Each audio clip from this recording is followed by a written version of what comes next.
All right, good morning, everybody. Welcome to Pediatric Grand Rounds. Thanks for being here. I know a lot of us are on WebEx today, which is great, and some brave souls are in Wright Auditorium where we do have snacks and coffee. So just some reminders for those of you on WebEx, as usual, if you have questions or comments for our speaker at any time, share them in the chat and I will share them with our speaker at the appropriate time.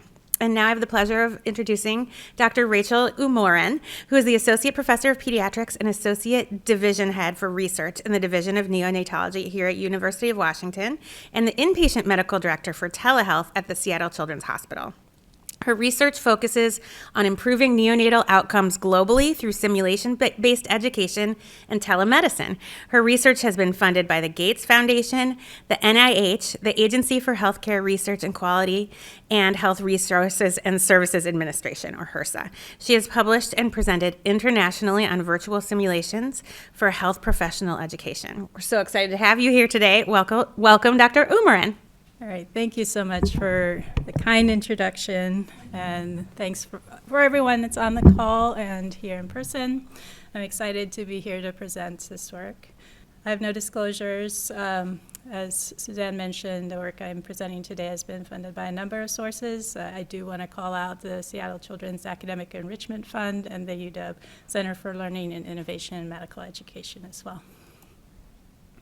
So this week is Black Maternal Health Week. Tori Bowie's death from the complications of pregnancy was in the news last year. She was 8 months pregnant and in labor when she died of eclampsia. Her baby Ariana was stillborn.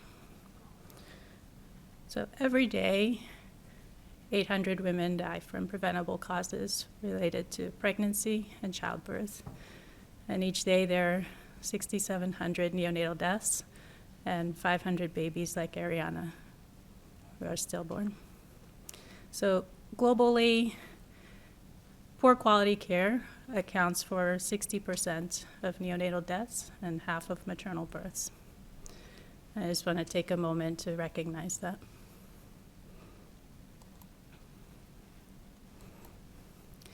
Today we'll be focusing on simulation, a proven approach to improving quality of care. And our learning objectives focus on the applications of simulation in pediatric education and research, as well as the role of interdisciplinary collaboration and the opportunities and challenges around implementing virtual simulations. So I'm really excited about this topic, and I hope you have fun with this lecture. The growth in virtual simulation software and web-based simulators is really driving the expansion of the U.S. healthcare simulation market. And over the next couple of years, we expect that to continue to grow. And I will share a little bit of why I think that is at the end. But first, simulation is a technique, not a technology. And while I'm going to be touching on a few technologies in this talk, including AI, simulation principles and practices are really core for any simulation encounter, and we need to really think about building that foundation and make sure that we're using the technologies appropriately. So let's start out by talking about simulation in general and virtual simulation in particular. So virtual simulation is a technique, not a technology, that creates this situation or environment that allows an individual or a group to experience a virtual representation of a real event. Telesimulation is virtual simulation. System simulation is virtual simulation. And we'll also talk about virtual reality sim, which you all might have thought you were going to hear about today. So I won't disappoint, I promise, but we'll talk about some of the other types of virtual simulation first. So why use virtual simulations? Virtual simulations, first of all, they're engaging, they support skills retention, we have some evidence of that. There's flexibility to represent individual, team, or systems level events. And they can be conveniently accessed online or offline, anytime, anywhere.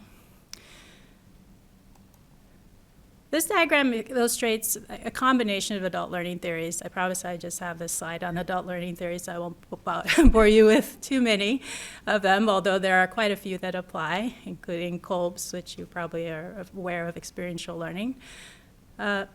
I'll walk you through it.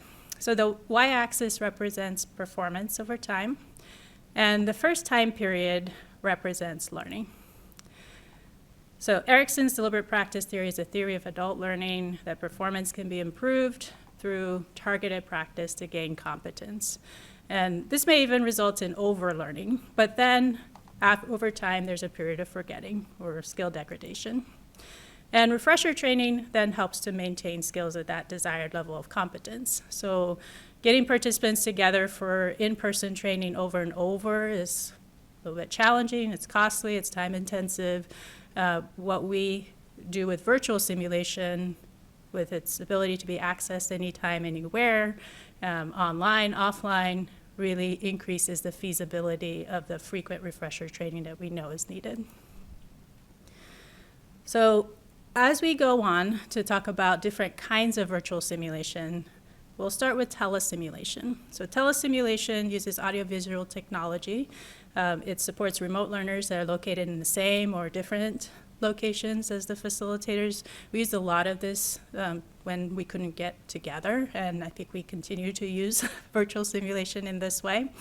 And I'm going to give you an illustration of how we use telesimulation to train on telemedicine in neonatology. And so this video I'm going to show next is from our collaborators at the Mayo Clinic, but it really illustrates the similar protocols that we use when we receive calls from neonatology calls from community sites. Mayo Clinic Admission and Transfer Center, this is Chad RN. How can I help you? Hi, Chad. This is Julie. I need an emergency telemedicine consult for a preterm infant going to be born in Austin. Okay. I just sent the page to our neonatologist, and I need to confirm you're calling from MCHS Austin, right? Yes. And briefly, what's happening with the baby? We have a 28-week infant that will be born soon. Okay.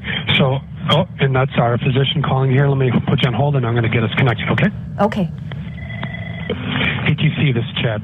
Hey, Chad, this is Bill Carey from Neonatology. Say, I have Austin on the line. They have a 28-weeker that's not been born yet, and they want a teleneo conference. Can I connect you? Yes, please. Thank you. Okay. Go ahead, Dr. Carey on the line.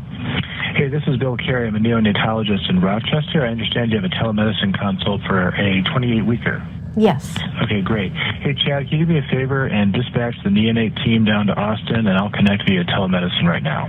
Okay. Good. Thank you. I'm going to stay on the line here until I'm connected, and I am live on video. Yes, we have you on video. Okay, thank you. Thank you.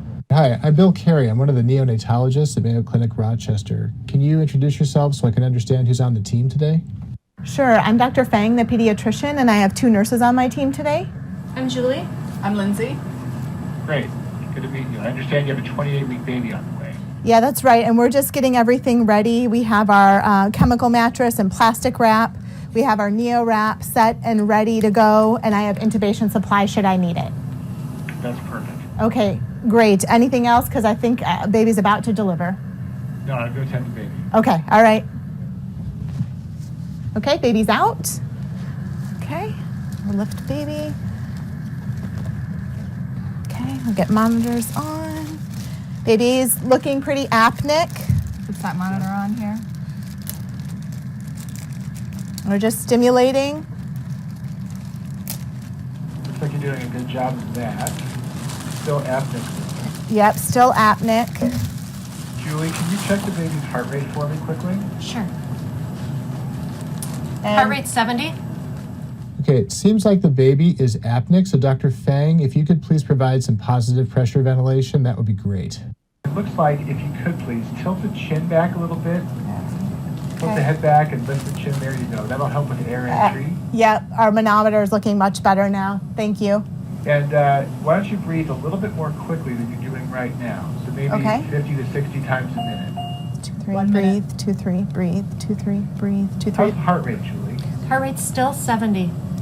Fine. I'm not seeing very good chest rise right now, so Lindsay, can you That's increase the true. peak inspiratory pressure up to 25 for me? How does Okay, that feel, Dr. Fang?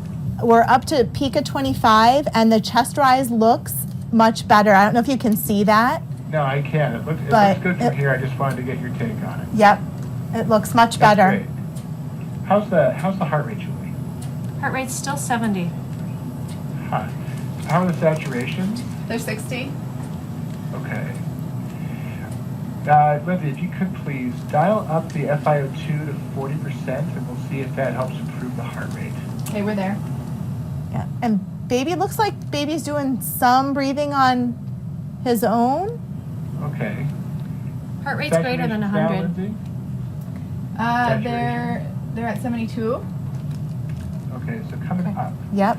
And spontaneous breathing It's- looks like it's starting to happen. Kind of intermittent. It is. Yep. And Julie said our heart rate was greater than 100. So I think baby seems to be Right. responding. Excellent. Yeah, do you want to try some CPAP alone for right now? I think Keep our so. FiO2 where it is? Okay, Yeah, great. let's try that. I wanted to be sure that you got to the point where the baby survived. But this is the same approach that we use for training around telemedicine. And you can see that you could have a learner who's learning how to do telemedicine consults, as well as learners on the community side end who are learning how to do neonatal resuscitation. So I wanted to illustrate that. Telemedicine has evolved over time. A lot of this evolution has been driven by telesimulation research. So some of the examples I'm going to illustrate are around the delivery room. So telemedicine was shown to reduce the time to effective ventilation. It was shown to support the performance of steps like Mr. SOPA. It also improved PPV performance with less mask leak. And these were all simulation studies that then eventually translated into clinical research. We did a study on the effect of video-based telemedicine on neonatal transports and the medical control physician's approach to responding to a story that was given to them by telephone versus the story that was accompanied by a video. And with the different videos, we obviously had a range of presentations, but the stem was the same. And what we found was the medical control physicians were more confident in their assessment of the patient's stability. They were more accurate in that assessment as well. And they even changed their decisions based on what they saw in the video.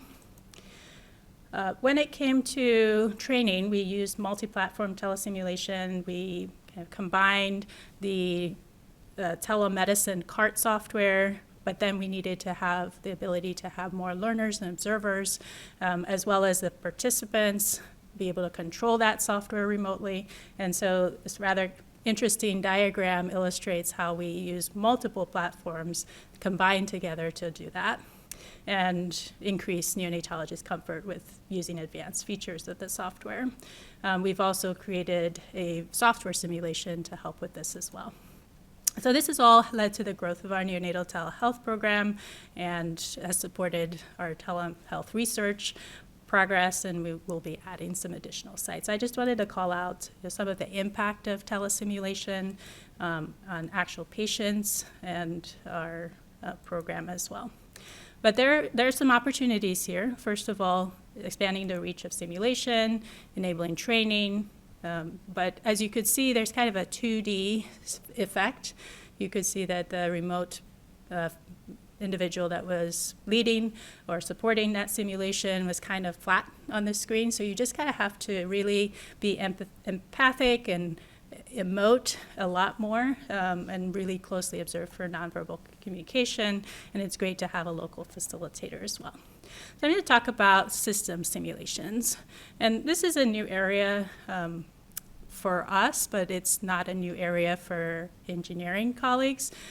Discrete event simulations really describe the state of a system, so they've been used for systems engineering for many, many years. And I'm going to talk a little bit about how they can be applied to medicine. So I use a lot of open source software, so you'll notice that a lot of the things that I'll illustrate are really available. They're online. You can access them at any time. And BioGears is one of them. It's an open source physiology engine. It's a set of models that can be integrated into virtual simulation or mannequin-based simulation to give the feedback that you get when you are doing something to help resuscitate the patient. So this model has been used to enhance that feedback. It's built for adults, but we're working to develop a pediatric version.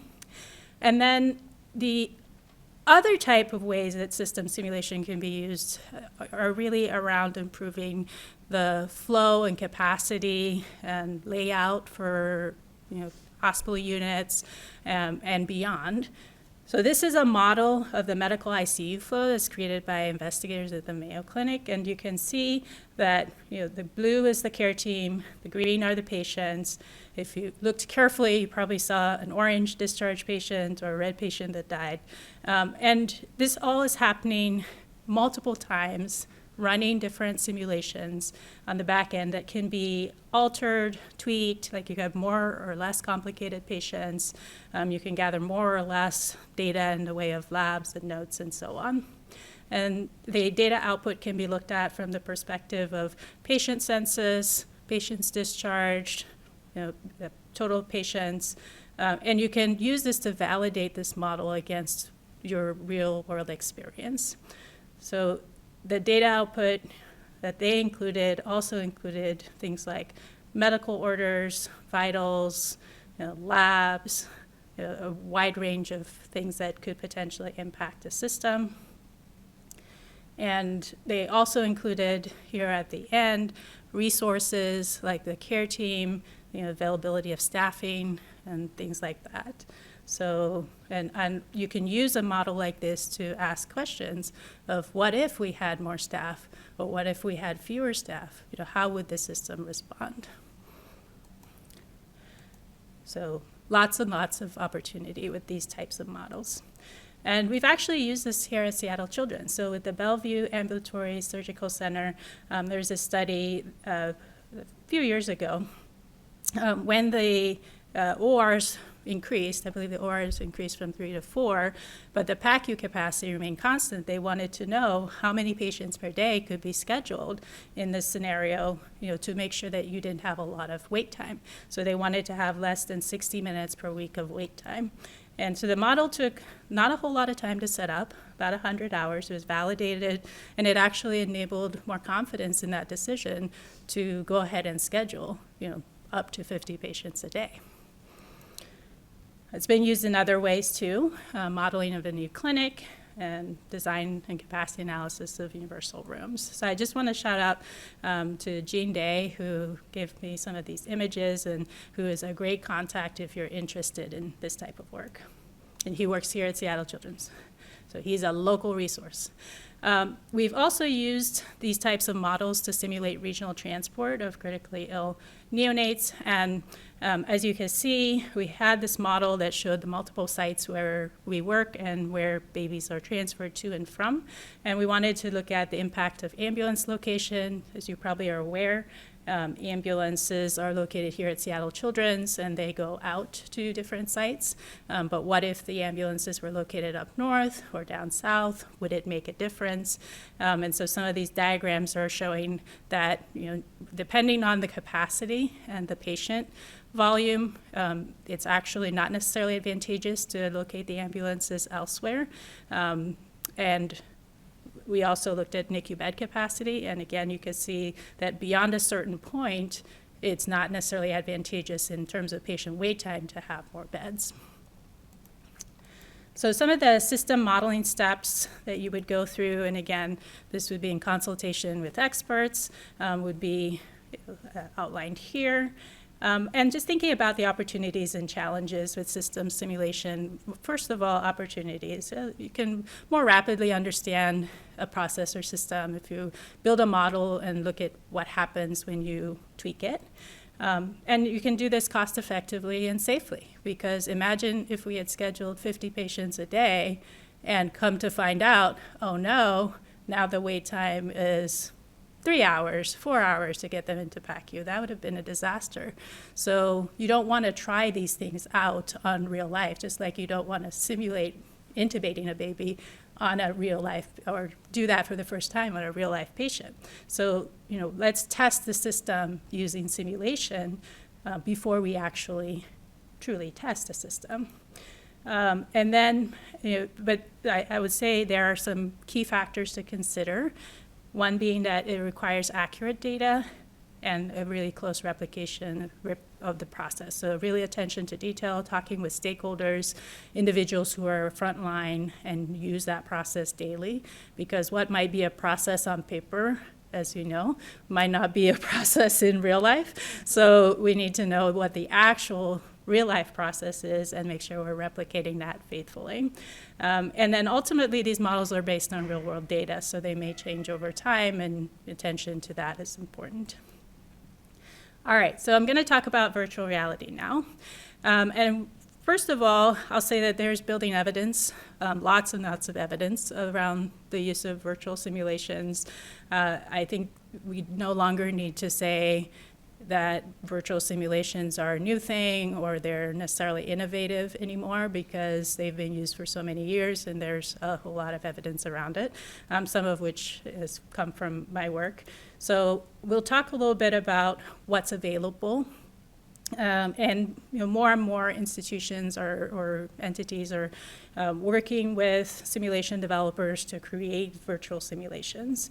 And this is one of them. This is a simulation that's intended for pre-hospital providers around pediatric emergencies. It's out of the American Academy of Pediatrics.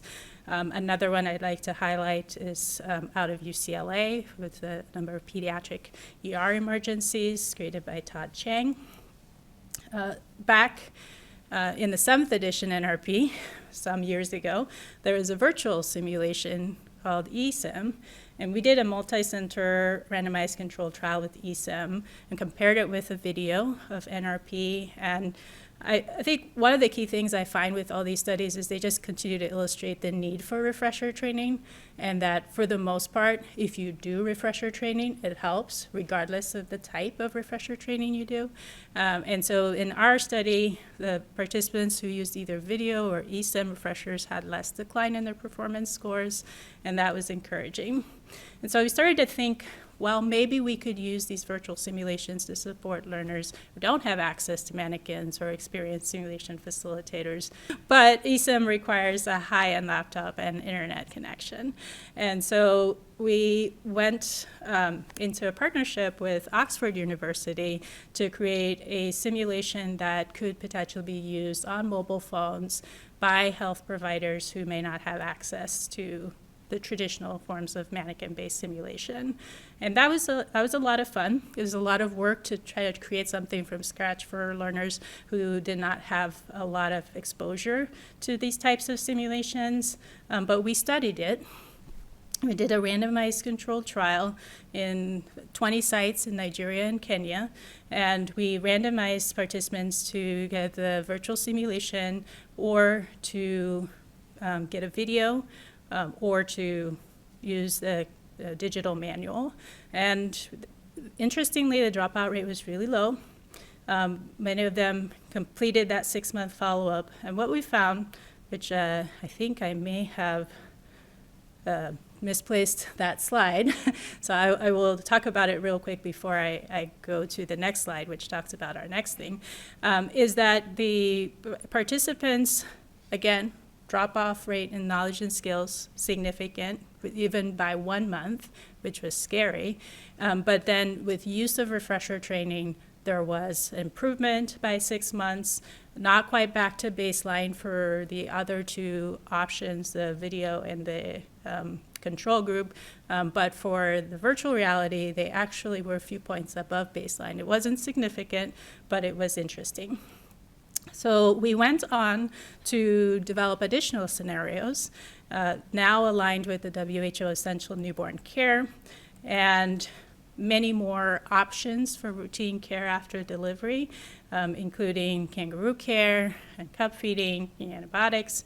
And then the learner in this case took care of the patient after resuscitation, if needed, and through the first couple days, even up to the first week of life. So it was more of a longitudinal experience. We had dialogue that reflected respectful maternal and newborn care, and we had performance-based feedback and a summative score that encouraged them to either repeat the level if they didn't have a high enough score or to proceed. As far as the technical aspects, people were able to use it on their phones or tablets as a regular screen-based experience, or they were able to use a low-cost VR viewer for a virtual reality experience. And most importantly, the file size was small enough that it could be easily distributed, even over WhatsApp, which was really exciting. So I'm going to show you a video of this simulation. It's called VNC, or Virtual Essential Newborn Care.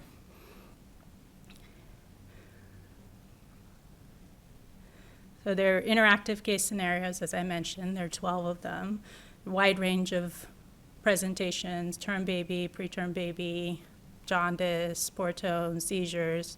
We even have a baby with an omphalocele to show congenital anomalies. And they're all the scenarios are all based on the WHO Essential Newborn Care course. So you download the app and go through the scenarios. You can score 100%, I've proven that. It's not easy, but if you do, you actually unlock a little AI-generated picture for your room, which is fun. You can see all my pictures on the wall. So you start out with a blank wall. If you don't get 100%, you don't get pictures. So this is the beginning of the scenario. To interact, you just tap. So again, we wanted to make this a very simple interface.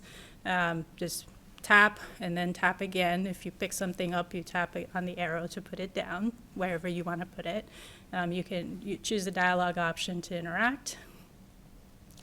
You get feedback. Depending on the scenario, depending on your choice. You get a final score, which is a factor of the correct versus hints that you needed. So again, our goal is to get through the scenario, to support the learners in following the algorithm, not to necessarily drive them down different pathways.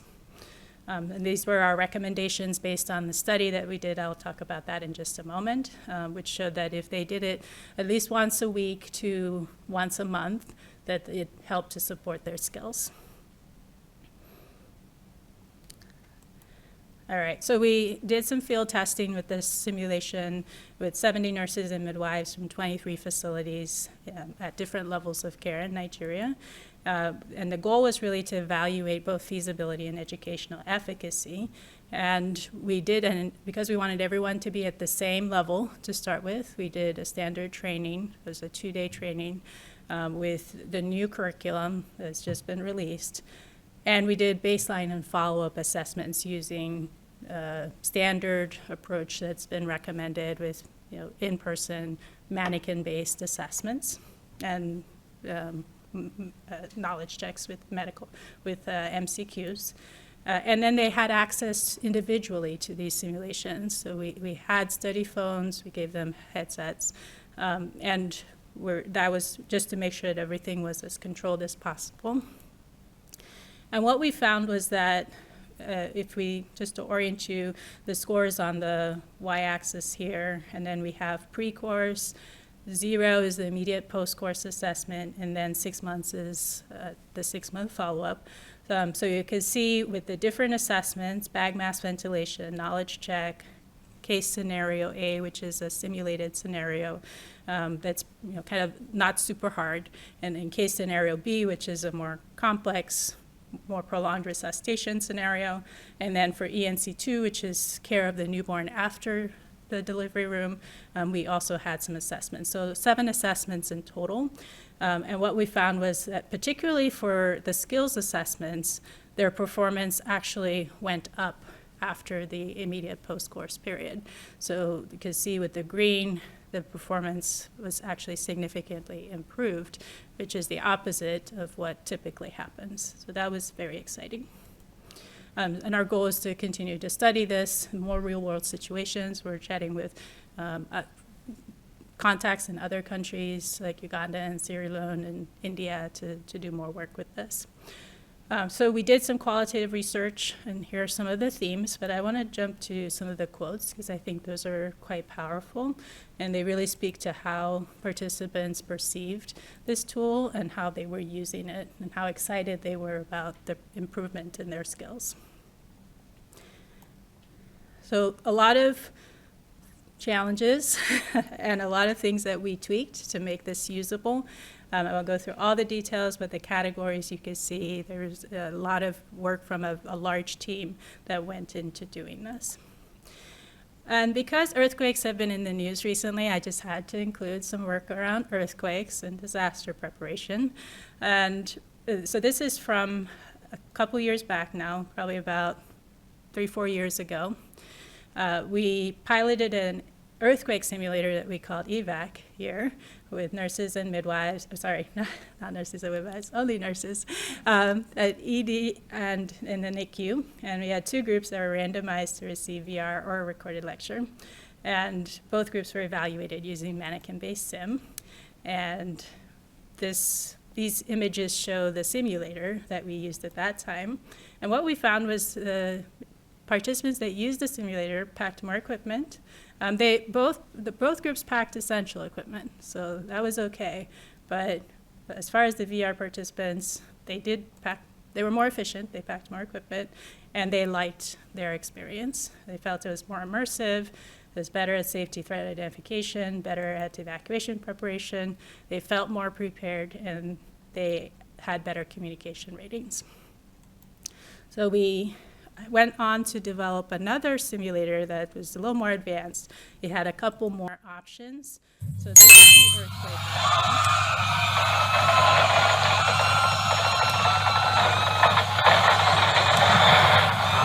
I have not been in an earthquake, so I should have probably given a trigger warning if you have been. But as you can see, things are kind of scattered, and then you have to go start picking up things to evacuate if needed. This is the fire simulator. So remember to pull the fire alarm, remember to close the door, and you go over and start preparing to pick up a few things that you think should be taken with you. Again, there's always lots and lots of things to choose from, but you can't carry everything. So this is just the process of selecting items to evacuate with. All right. So in the case of an active shooter scenario, you would want to do a few things. Again, we hope no one ever ends up in this situation, but you do want to make sure that you're safe. So close the door, barricade the door, turn off the lights, find somewhere to hide. And in general, the baby's probably going to be safer than you. So go find somewhere to tuck yourself away and be safe. So let's talk about virtual patient simulators, because this is becoming more and more important as we kind of ease our way into the new world of AI. Over the years, we know that virtual patients do have educational efficacy, and they can serve as an alternative educational model. And virtual team members can also be helpful. So we did some work some years ago on embedding interprofessional learners with virtual team members, which improved their teamwork attitudes. Medical students also showed similar increases in teamwork knowledge and attitudes with a virtual simulation compared to an in-person simulation group. And about 5 years ago, we began to develop a virtual prenatal counseling simulator, which we called Vanessa. It was used for practicing empathic communication. And we, staying again with open source platforms, which in this case we used ChatScript, we created this system which required a lot of iterative testing. First, she just wanted to talk about headaches or money, and then we kind of just tried to tweak until we got to a point where the simulator was functional and we were using it. And then along came ChatGPT. So, and why is this important? Why do we care? Well, because a lot of people apparently care a lot about this, and so do we, apparently. And so you've probably heard that ChatGPT can be used for text generation, to draft documents, to write code, to answer questions, analyze text, maybe tutor, translate languages. It has a lot of functionality. We decided to try it to simulate characters. And so this was an actual prompt that I wrote, create a role play game in which a doctor provides empathic counseling to an anxious woman in preterm labor. And ChatGPT delivered. And so we did a study. And so this shows our process. We did repeated prompts just like that and identified stable areas of concern. And for each area of concern, we prompted ChatGPT again to generate a list of potential questions.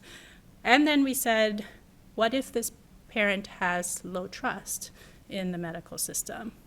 What would that conversation look like?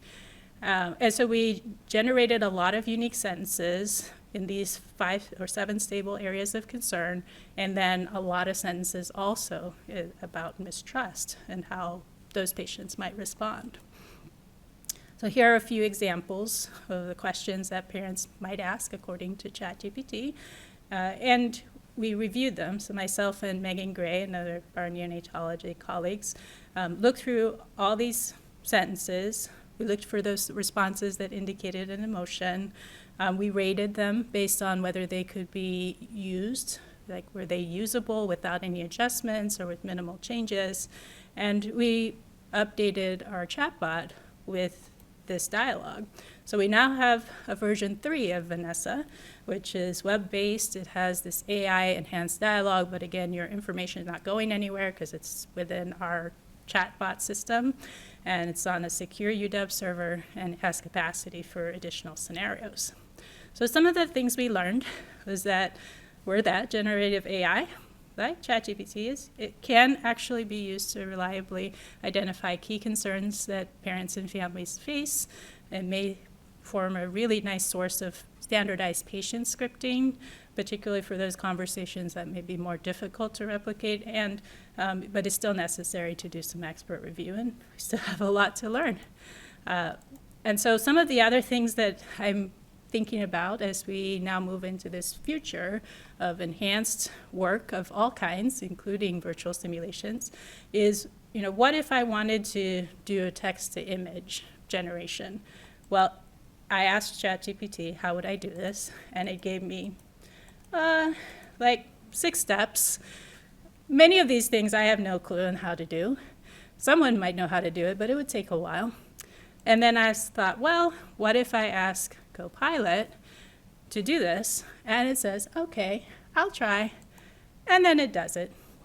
And then I'm like, okay, that's great. I do not need to learn the 6 steps. I just need to use a different tool. So if we think about animations, that's another area that, again, you just say, I want an animation of someone talking on the phone, and there you go. I'm going to talk about just one more really interesting use case. And I came across this article, this was like the end of March, 15-second voice sample. Okay. Then I found another one at the beginning of April that was just like, well, here you go, open source, 3 seconds is all that's needed to clone a voice. And I will show you just quickly how that works. Going to that sample. Again, you can't connect the dots looking forward. You can only connect them looking backwards. So you have to trust that the dots will somehow connect in your future. And now this is the voice clone. And the only way to do great work is to love what you do. If you haven't found it yet, keep looking. Just 3 seconds. I know, very. However, and I thought about this, I was like, how could this be used that's not bad? Because again, everybody thinks about the terrible things that technology might do. And I thought, well, I have to do recordings of lectures, so like voiceover, or the time when PAS wanted us to do the voiceover of our poster. And I hate that because it takes so long and I have to redo it. If I could use 3 seconds of my voice and it would record a whole hour of me talking, I should have done that for this. Anyway. Are you even really here? I'm not really here. This is just my voice clone and my hologram. Yeah. Anyway, so I thought that was really awesome. A few opportunities and challenges for all the things that we've been talking about. You've got to have a team. This is not a solo adventure. You've got to take people with you, I've taken a lot of folks along this journey, and it's been amazing. Having an established curriculum or process to replicate is super helpful. Stakeholder interest, that's all the way from learners to funders, is critical. And thinking about what devices or equipment your learners have access to. Like, don't go trying to do something that your learners are never going to be able to access because they don't have the right devices or the equipment. And it's always important to have some level of technical support, not just for you, but also for your learners. All right, so let's talk about thank yous. At the end, I started trying to list everyone. And then I said, no, I can't. There's so many people, so many groups, so many institutions, but I'm so appreciative. It's been a journey, and it's been a lot of fun. And I want to thank the funders as well. And thank you for listening. Thank you so much. That is amazing. For those of you who can see the QR code, please make sure to fill out an evaluation for us. If the few people in the room have questions, let me know, and I will bring you this microphone. And same for the people online. I think there is a comment. In the meantime, can I just ask you to talk a little bit about what's next for you, and corollary question for those who are listening or watching this recording, how they can get involved in these cool projects that you're doing. Thank you. Thank you, Suzanne. What's next for me? I'd like to do more research around some of the newer things that we've done. The simulations for neonatal care have been really near and dear to my heart because I see where the burden is for this training and the need and the excitement and enthusiasm of the learners for doing, for learning in this way because it's so new and different. And so we are in the process of securing funding to do another randomized controlled trial looking at clinical outcomes this time for the virtual ENC program. And we'd like to do it at multiple sites. And so that's work that's in progress. We are building in language support for the virtual ENC app so that it can be used by people from different countries using different languages. And we're very excited that we have some in-house development for these types of programs. So again, if this is something that you are interested in exploring, definitely come talk to me because we have 2 in-house developers who can help. Yeah. Awesome. Thank you so much. I don't see any questions in the chat, so we can let everyone go back to their Thursday, but thank you so much. This was fascinating, and I'm so excited to see what you do next. Thanks, everybody. Thank you. We need an AI clap.